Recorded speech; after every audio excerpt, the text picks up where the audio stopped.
So, well, while we're still on the topic of weightlifting, talk us through what Master Worlds was like. You know, just how was training for it, how was being at the event, and I know that there's a pretty awesome story about kind of the final attempts of that flight. So I'm gonna let you tell the story. Yeah, it was pretty intense. Like, I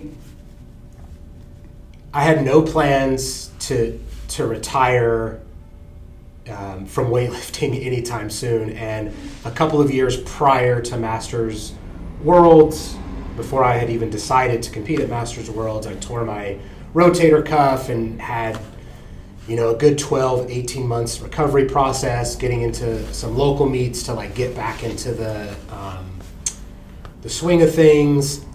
I sort of recognized that I probably was never going to be back at the same level that I was before tearing my rotator cuff, but recognizing that, I was like, okay, I want to kind of go out on a high note or something like that, or attempt to go out on a high note. So my coach and I, Quint was my coach, and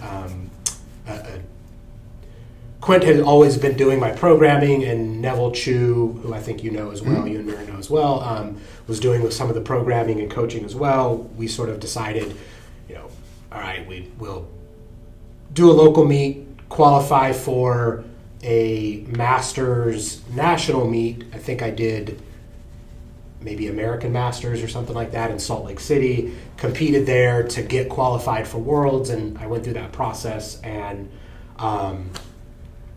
once I qualified, I had roughly about 10 months between, I think, the American Masters Open and Masters Worlds, and spent that 10 months sort of training and then also cutting, because that was the same year or the year prior where weightlifting changed their weight classes, and I had always competed as a 69 kilo weightlifter. So I was trying to determine if it would be better to compete as a 73 kilo or a 67 kilo. And we determined that 67 kilos would be the best fit for me, but I had never cut those additional 2 kilos. So that also became honing my diet, going through the process of my walk around weight is usually around 71 to 74 kilos, and being able to cut down to 67 kilos. I have no idea what that is in pounds off the top of my head. Probably most people are like, I don't know what that means. I need it in pounds, but I don't know, probably 20 pounds. Well, let's see. So 71 kilos would be 156 pounds. Okay. And so, so you probably had to lose about 10 pounds compared to that. And so probably because I knew I was going to be cutting, I did a lot of bulking. And I remember when I started my cut, I was at 76 kilos. Yeah. And so I cut from 76 kilos to 67 kilos in that 10 months, which I had a great nutrition coach, this personal trainer at our gym, Taylor Gansey, who got me set up on that, and spent 10 months preparing that 9 kilo cut for Worlds. Training went fine. I felt good. My cut went fine. My family and I flew out to Montreal, where Worlds was being held, and about a week in advance, and I had to get settled into Montreal. I still had training days that were left, and there was a training hall there that I could train the days prior, maintain my weight, and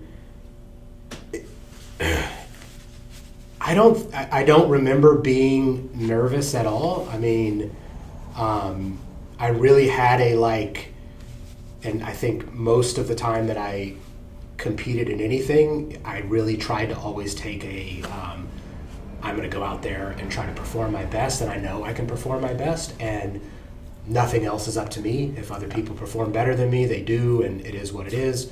And at the end of the day, whatever happens, I'm going to wake up the next day. I'm still going to be a father. I still have a gym. I still have my life, that I have to focus on. And that gave me some calm going into the competition, having that approach to it. And I think that it is a good thing to have that approach.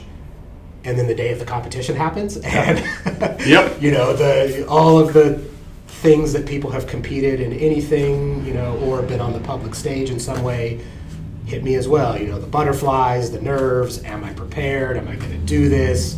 And all of those things hit me as well. And I think surprisingly, you know, my kids had seen me lift before. I don't know how focused they ever were at competitions, like watching me do a lift or anything, but for some reason, maybe flying to another country and city and then being there and the setup and like the stage made it a little more nerve-wracking. But like I was probably most nervous about like failing in some way and them seeing me fail, you know, even though I know that they're going to love me no matter what. So that was definitely nerve-wracking. And you know, I got into my mental zone and you know, started my warm-ups that day, and I always felt like when I lifted, if I hit my opening snatch, then everything else after that was kind of like, all right, I have something on the board, we can kind of go from there. And you know, my training paid off. I hit my opening snatch, which if I remember, I could be wrong, I think was heavier than any other snatch in the session. So that kind of set me up in a good position. I'm not sure if somebody came back and hit a heavier snatch later or whatever, but I got a good opening snatch and a good number to lift off of, or to continue lifting off of. And after the snatch session, it was apparent that the competition was between me and another guy that was there in the session, that our numbers were pretty close, and he is ahead of me, maybe after the first clean and jerk. I don't remember, but he was ahead of me, and I'll never let Quint live this down, but here we are. We had both hit a lift, and he was ahead of me with a lift to go, and I had 2 lifts to go. If I remember, that's what it was. He had a lift to go, I had 2 lifts to go, and he had a higher total than me at the time. So I knew I was going to get at least second place. You know, I think that maybe that's where we were. Maybe he was going to be in first place, and you know, that competitive drive like hit me right there. It was like, I didn't come here to get second place. I came here to win. I want to win. Like I'm not gonna like sit back and just be like, oh well, second place is good enough. Like I'm gonna try to go as hard as I can. So, you know, Quint and I are talking in the back room, you know, about what my next lift should be. I think the jump from my first clean and jerk to my second clean and jerk was higher than a normal jump that I would have taken, but it wasn't a number that I hadn't hit before. I don't know what was going through Quint's mind, but when he went to tell the judges what my next lift was, he gave him the wrong number. And so I think I needed to go to 122, and the goal was we'll get 2 cracks at 122. If I miss the first one, I'll have a second one, and I needed 122 to win. But he said 121, which would have at best tied. Yeah. You know, and in weightlifting rules, I believe if you lift and it's a tie, the person who did it first is the winner, and you get second. Yeah. So when we realized that, you know, I kind of I don't know. I was just like, oh boy, like what are we gonna do? And Quint and I are close enough friends and have a good enough relationship that we were able to sort of laugh about it in the back room, but like realize that like this could be the difference between winning Masters Worlds and getting second place. And I asked him what he wanted me to do. Was I going to go out and take this other lift to tie? I was just going to come out and do the third lift when it was time. And from my perspective, I'm just sitting in the back room waiting for all this to happen. But on the video feed, you know, they're calling my name out to come out to do my second lift, and like I'm not coming out. So at the time, I didn't realize that, everybody else had no idea what was going on. Right. My partner, my kids, like friends and family back home that may be following along on the video feed, that like they're calling my name and I'm just not coming out to lift. Like, am I injured? What's happening? Did I quit? All of these sorts of things, and that wasn't going on I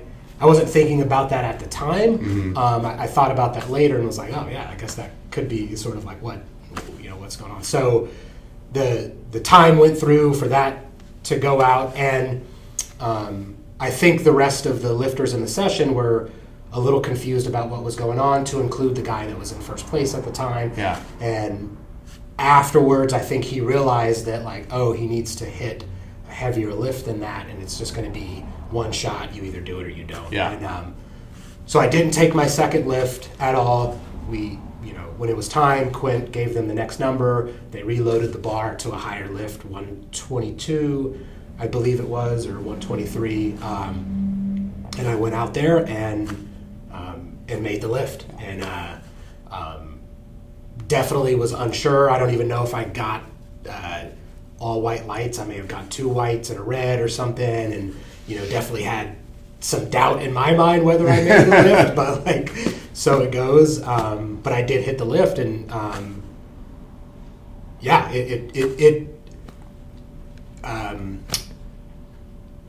not a person that shows a lot of emotion or whatever, but certainly I don't think my weightlifting career could have ended on a better note. Right. It was quite the reward, to put in all those years of work and training to do that, and then for the drama to unfold that way.